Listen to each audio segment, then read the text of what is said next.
नमस्कार मित्रांनो, रवी करंदीकर सिंहगडावर फिरतोय. आता कलावंतिनीच्या बुरुजावरून इकडे लोकमान्य टिळकांच्या बंगल्याकडे निघालेलो आहे. सगळा सिंहगड ढगामध्ये आहे. मी आता असा ढगातून चालतो आहे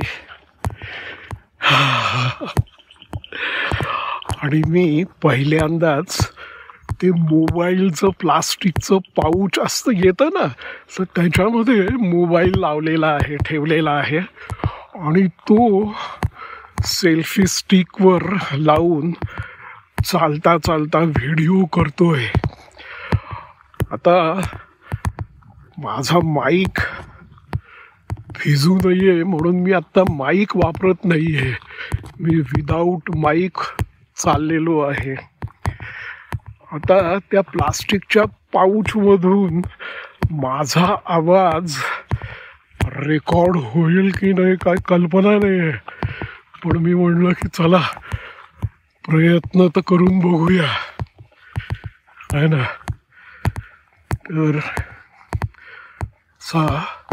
या दगडी वाटेवरून ढगातून चाललेलो आहे. किती सुंदर दिसतंय बघा सगळं. तसा पाऊस थांबलेला आहे, म्हणजे पाऊस नाहीये इथे. काय होता, मी कलावंतिनीच्या बुरुजावर गेलो ना, तर तिथे ऍक्च्युली वाऱ्यामुळे ढगातलं पाणी लागत होतं अंगावर. असा वेगळा पाऊस पडत नव्हता. ढगातलं पाणी वाऱ्यामुळे वेगळं होऊन भिजवून टाकत होतं.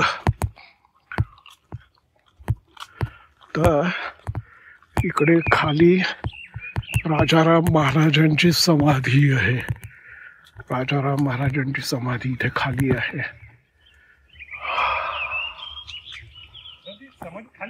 हो, खाली आहे. तो तीच वाट, तसेच खाली जा, तसेच खाली जा.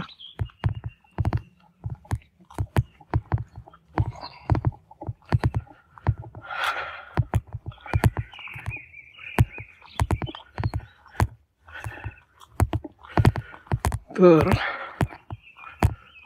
ढगात फिरायला फार बरं वाटतंय. खूपच छान वाटतंय.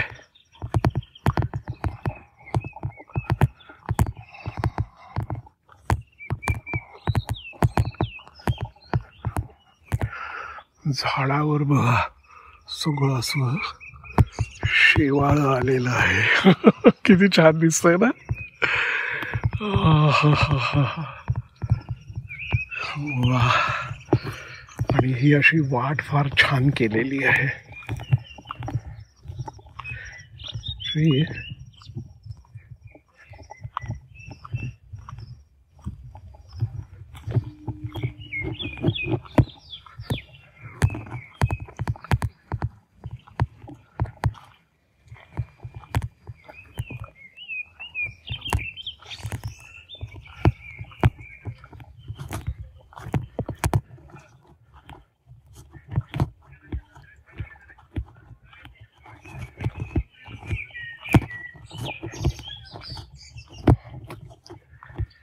हे मध्ये अतिक्रमणामध्ये जे पाडलं ना, ती सगळी घरं आहेत ही.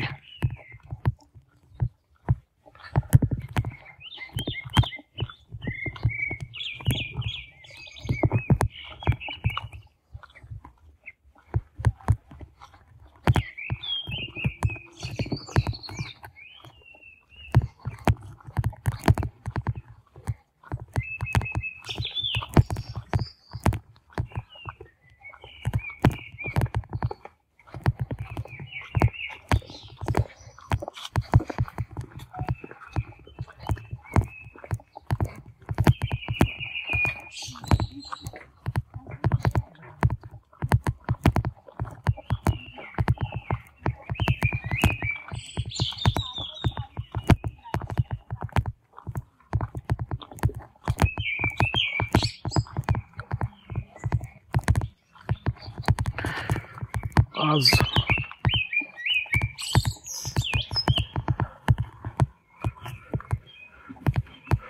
हा लोकमान्यांचा बंगला.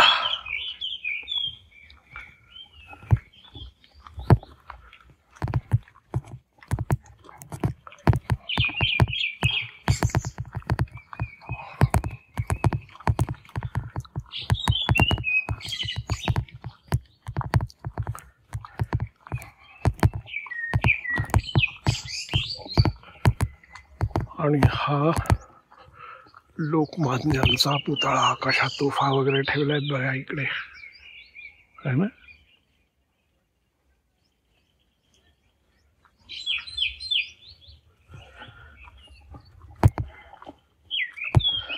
चला, आज लोकमान्यांची पुण्यतिथी आहे, तर लोकमान्यांचं आज दर्शन घेऊया.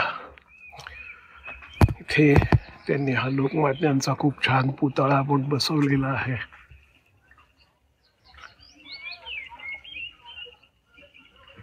आणि इथे लिहिलेलं आहे, लोकमान्य बाळ गंगाधर टिळक, जन्म 23 जुलै 1856, मृत्यू 1 ऑगस्ट म्हणजे आज 1920.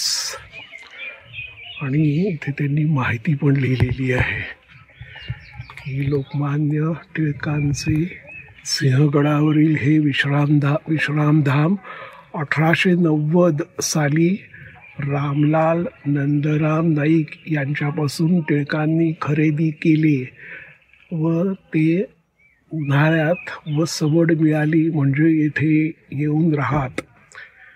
याच ऐतिहासिक वास्तूत बसून 1901 सालच्या जून महिन्यात लोकमान्यांनी Arctic home in the Vedas या संशोधनात्मक इंग्रजी ग्रंथाचे लेखन पुरे केले. 1901 साली बरं का.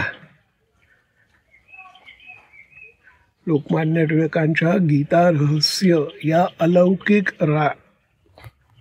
ग्रंथराजाची मुद्रण प्रत याच ठिकाणी 1915 तयार झाली.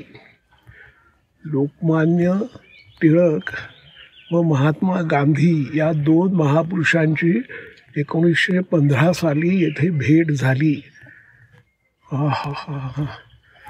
आणि हे असं इकडे इंग्रजीमध्ये पण लिहिलेलं आहे, है ना.